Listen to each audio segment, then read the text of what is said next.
Hi, y'all. Come on in. Hey, Mel. How you doing? Good. Welcome to the tiny house. All right. Thanks. So my name is Melanie Walker, and I'm originally from Alabama, but I'm currently living in Fort Collins, Colorado, and I am a registered nurse. I work in the emergency department. So because I've lived in Colorado for several years, my accent is diminished, but there are very thick accents in Alabama. Ela disse que o sotaque dela é diminished, que quer dizer diminuído, claro. Ela também vai usar a palavra dwindled mais tarde na conversa, que quer dizer a mesma coisa. Também thick é o adjetivo que a gente usa para carregado, no sentido de um sotaque carregado. My accent is diminished, but there are very thick accents in Alabama. Thicker than mine, and almost almost like a different language. It's a really slow way of speaking English. People in the South are known for their slow way of life. They're not in any hurry to get something said. So I think a lot of the times the speech in the South, the Southern accent has its origins in slow speech. That being said, we do like to combine words. Y'all is something that we say quite often, which is a combination of you, all. I'm so glad y'all are here right now. Or come on, y'all. Referring to like... Referring to a group of people. Referring to more than one person. Y'all. Whereas somewhere in Colorado you might hear you guys. You know, you guys. Did people make fun of you for your accent when you moved to Colorado? To make fun of é phrasal verb que quer dizer provocar, zoar. Did people make fun of you for your accent when you moved to Colorado at all?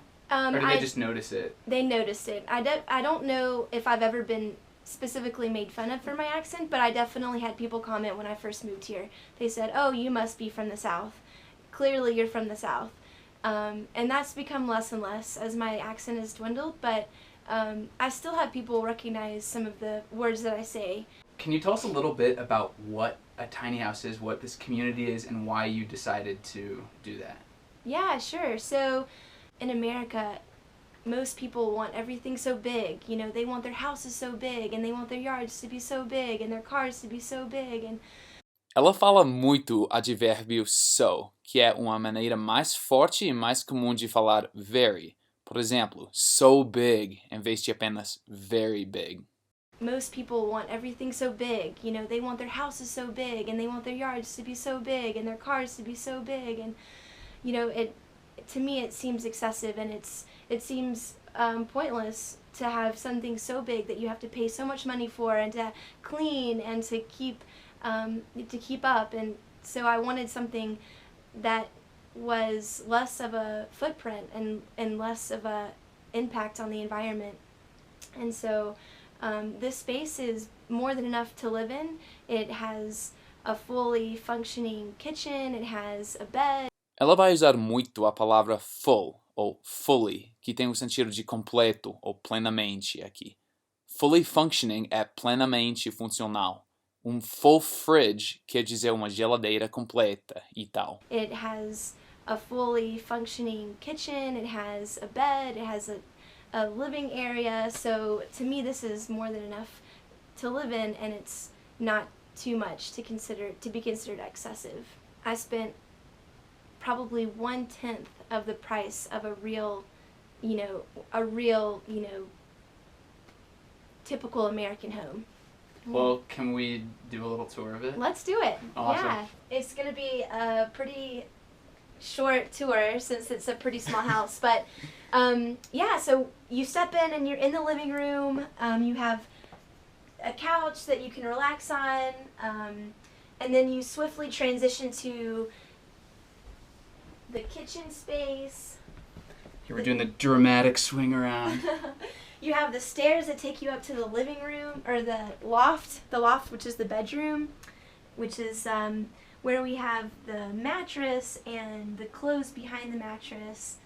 And then below the loft, we have the kitchen, and the kitchen is fully functioning. So we have a sink, there's a full fridge, and awesome decorations. Our Thanksgiving decorations. We have a stove and an oven, Plenty of counter space. What's underneath here? So this is some storage space where we keep all of our dishes. So we have our glasses and our plates and our cups and our bowls. Yeah, and so, you know, there's more than enough counter space so we can cook. And then tiny little And bathroom. then there's a little bathroom, so yeah.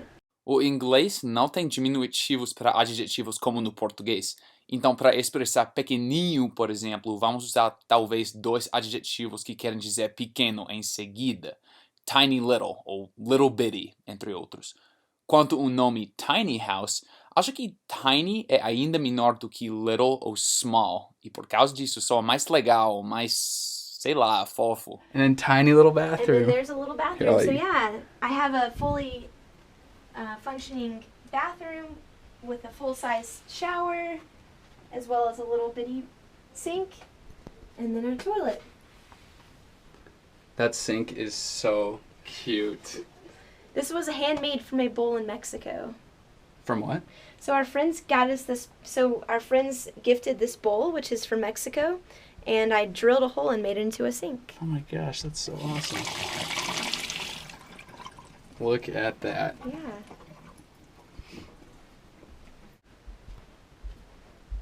These steps are a little bit tricky, but not only are they stairs, but they're also storage. Oh my gosh, you have a drum set. Oh, you gotta have instruments. You love records, huh? So this is the loft. Now I'm gonna have to get up there. Eu falei I'm gonna have to, que é o modo informal e rápido de falar I am going to have to. Muita contração e som do schwa. Now I'm gonna have to get up there. More than enough space to sit, relax, read a book, get in bed, go to sleep. Plenty of natural light. Oh, you got that down. You got that down. É a forma curta de you have got that down. To have something down é phrasal verb que quer dizer ser experto em algo. Oh, you got that down. It's tricky. Yeah. Opa. All right. Back outside. Hey guys. Hey. How you doing? Just hanging out. Opa. To hang out é mais outro phrasal verb que quer dizer descontrair com outras pessoas, descontrair juntos. Hey guys. Hey. How you doing? Just hanging out. Hello, buddy. So welcome to the outside of the house. You can see out here it definitely takes the form of a real house. So it's cedar siding, which is a type of wood, with an A-frame roof and a storage shed out front. It's attached to a trailer, which you can actually just hook up to a car and pull it. Oh my gosh, that's so awesome. Yeah. So this is what is so great about a tiny house, is that it's fully mobile. You can pull it anywhere you like. So you have, yeah, so I guess that's an interesting point because you have it on tires here. Yeah. I don't either, but it's really logical.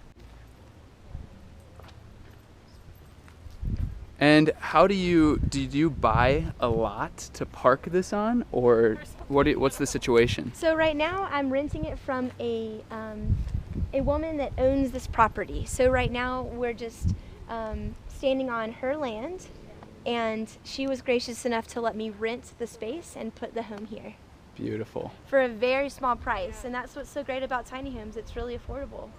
So I'm going to teach you how to say tiny house, and that's casinha. Casinha. Yes. Did I say it right? Yeah, casinha. Casinha. Construa una casinha.